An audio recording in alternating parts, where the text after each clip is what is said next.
What was the word for here? Hapa. Hapa, which literally means something like this precise place. And if you want to say this very place, Hapa hapa. hapa hapa, you can just double hapa, hapa hapa. The word for here, which means this around place, how was that? Huku. Huku, good. And this ku is the same as what we have in kuna. Around here has, there is, there are. We also have a word for this inside place, which is humu, humu. Humu. So this is again hu mu, this inside place, which means mu means inside place. How would you say that inside place? So, there, in there, in there. Pamu. Hule. Don't guess. Yeah. How is humu built? Hu plus mu. And how do we build that? Mule. Good. That was through thought. Mm. It wasn't correct, but you thought about it. Now we need to think a tiny bit more. So what happens to the u of any mu when it's next to a consonant? It disappears. Good. Mle. Umle. Very good. So when I said that Swahili likes to recycle grammatical sounds, I wasn't exaggerating. No, we've seen a lot of uses of mu. We can have mu like an inside place, humu, mle. We've seen mu as a noun group, no? Umti, tree, umto, river. We've seen mu for him or her. We've also seen the mu of you plural. So the words for here, hapa, huku, humu, the words for there, pale, kule, we could have also, mle, remind us of how this and that, these and those work in Swahili. No? Hapa is literally this precise place, and pale, that precise place. Humu, this inside place. Mle, that inside place. So how do we say this book? What was the word for book? Kitabu. Kitabu. So this book? Ha. So we have two different vowels in hapa, huku, humu. And this is because we repeat the vowel of pa, hapa, or the vowel of ku, huku, humu. So, to build this book, what's the sound we use to refer to book? Ki. Ki. Ah. Hiki. Kitabu. Hiki kitabu, kitabu hiki. Good. And be careful to pronounce that H. No? Hiki. And that book, you just need to look back to the word for there. Pale. Tegvele. Kile. Kitabu. Kile kitabu, kitabu kile. Good. What was the word for house? Nyumba. Nyumba. Nyumba is from the N group, no? These nouns that begin with N or have no beginning at all. This group contains many foreign nouns, and to refer to these nouns, we use I, an I, an I sound. So how would we say this house? Nyumba hii. Nyumba hii. Good, and we have two I's here. We double that vowel that we add on to the H, no?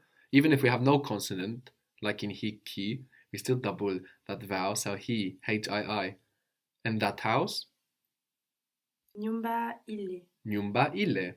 In the same way that we can repeat hapa to intensify its meaning, to get this very place, hapa hapa, we can also do this with the words for this or that, these, those. So you could say this very house, house this. How would that be? Nyumba hii. Nyumba hii, good. And that very house? Nyumba ile. Nyumba ile. What was to say or to speak in some dialects of Swahili? Kusema. Kusema. And to read, which was very similar? Kusoma. Kusoma. How would you say, I read this very book yesterday? I read this very book yesterday. Nilisoma kitabu hiki jana. Very good. Nilisoma kitabu hiki jana. I read that very book yesterday.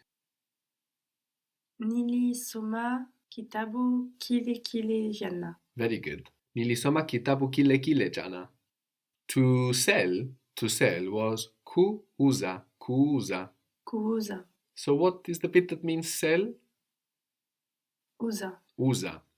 So we have two U's there, an U from ku and the U from uza. And to be sold, how is to be sold? kuuzwa, Kuzwa. So we had jana for yesterday, and the day before yesterday is juzi, Juzi, juzi. juzi, How would you say this very house was sold the day before yesterday? nyumba hii iliuzwa juzi. Nyumba hii iliuzwa juzi. This very house was sold the day before yesterday. Nyumba hii iliuzwa juzi. How would you say this very book was sold the day before yesterday? Kitabu hiki kiliuzwa juzi. Kitabu hiki kiliuzwa juzi. Very good. This very book was sold yesterday. So we see in Swahili that we'll find instances where we can double a word to intensify its meaning. So hiki, this very, we said that juzi was the day before yesterday, and juzi is the other day. Juzi, the other day. Juzi. What was the word for plane and also bird? Ndege. Ndege. This plane was sold the other day. Ndege hii ilikuuzwa juzi. Good, but I think there was an extra sound that you didn't think about. Okay. Ndege hii huuzwa. Not from memory, thinking it through again. Ndege hii iliuzwa juzi. Good. Ndege hii iliuzwa juzi. This very plane was sold the other day. Ndege hii iliuzwa juzi. Ndege hii iliuzwa juzi.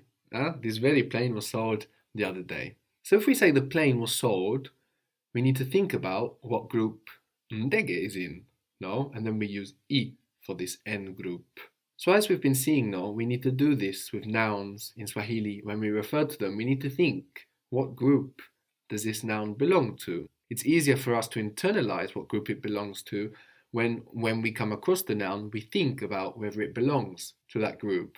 So we saw that key nouns have a lot of man-made things, mu nouns have a lot of natural elements like trees and rivers and what have you. N nouns have a lot of foreign words.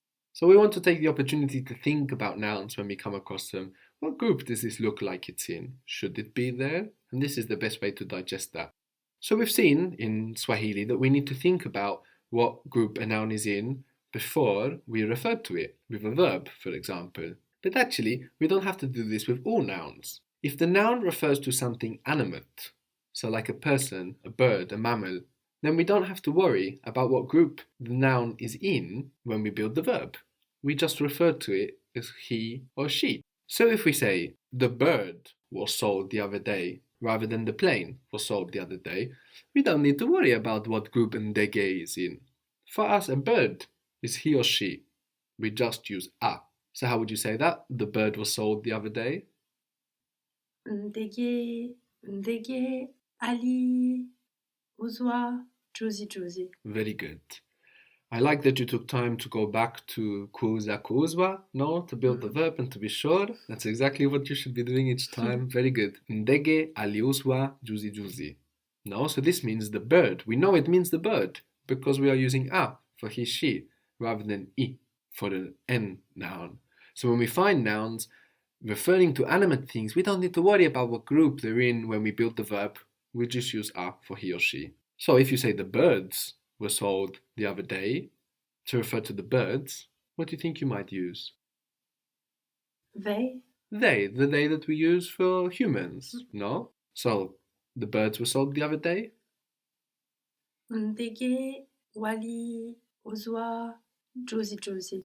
Very good. Ndege waliuzwa juzi. So we know this is birds because we said wa. If it were planes, what would we use to refer to planes? Z. No, we have I for the singular and Z in the plural to refer to N. nouns. So how would you say that? The planes were sold the day before yesterday. So not the other day, the day before yesterday. The planes were sold the day before yesterday. Ndege ziliuzwa juzi. Ndege ziliuzwa juzi. Very good. These very planes were sold the day before yesterday. These very planes were sold the day before yesterday. Ndege hizi ziliuzwa juzi. Very good. Ndege hizi ziliuzwa juzi. So when it comes to verbs and we refer to animate things, we need only use a for he or she. So ndege as a bird, we use a, and ndege as a plane, we use I.